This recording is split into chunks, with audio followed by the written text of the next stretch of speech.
আসসালামু আলাইকুম রহমতুল্লাহ বারাকাতু। আলহামদুলিল্লাহ, এখন শুরু হচ্ছে বাংলা হাতের লেখা খাতার মাধ্যমে।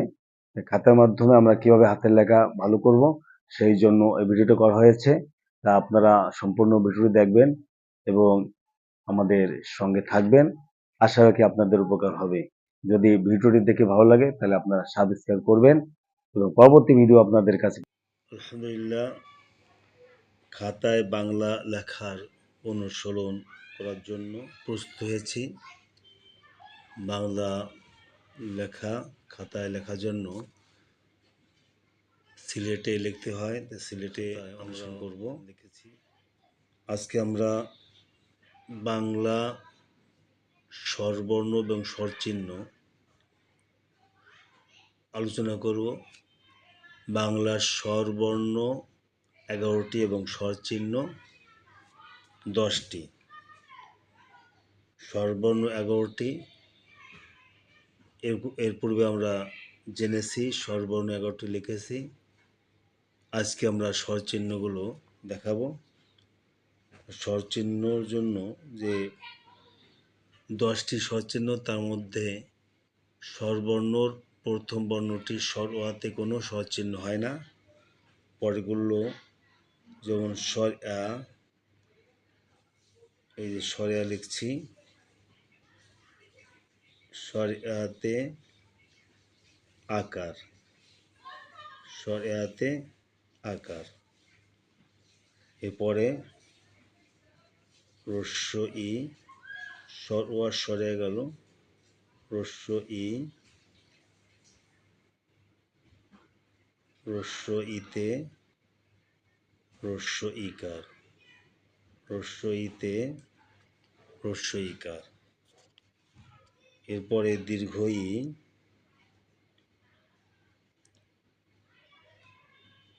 দীর্ঘ ইতে দীর্ঘ ইকার, দীর্ঘ ইতে দীর্ঘ ইকার।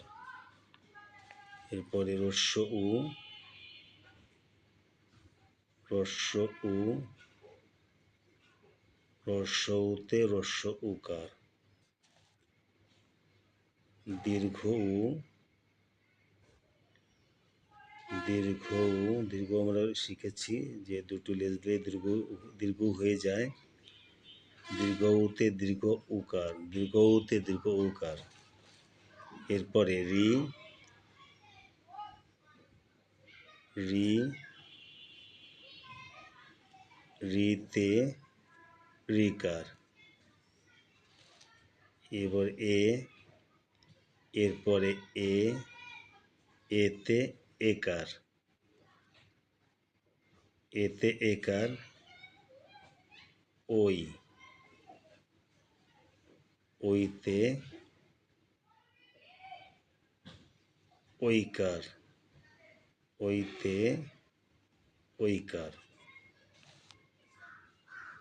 এরপরে ও,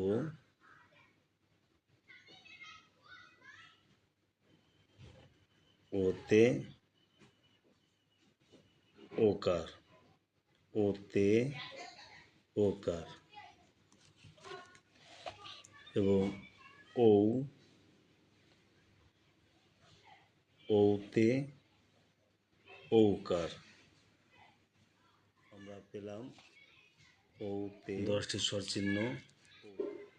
1, 2, 3, 4, 5, 6, 7, 8, 9, 10। 10টি স্বরচিহ্ন পেলাম। স্বরচিহ্ন অর্থ স্বরবর্ণের সংক্ষিপ্ত রূপকে স্বরচিহ্ন বলা হয়। স্বরবর্ণের সংক্ষিপ্ত রূপকে স্বর চিহ্ন বলা হয়। এই স্বর চিহ্নের মাধ্যমে আমরা বিভিন্ন শব্দ তৈরি করতে পারি। স্বরিয়া দিয়ে আমরা আকার দিয়ে যে শব্দ গঠন করব। মনে রাখতে হবে যে বাচ্চাদের বোঝার জন্য পরিচিত যারা আপনজন আছে, যেমন বাবা, মা, কাকা, চাচা, দাদা, যাদের সঙ্গে আকার ব্যবহার করা হয়। প্রথমে আমরা লিখি মা, প্রথমে ম লেখার পর একটি যখনই আকার দেব ম যোগ আকার সমান ম আকার।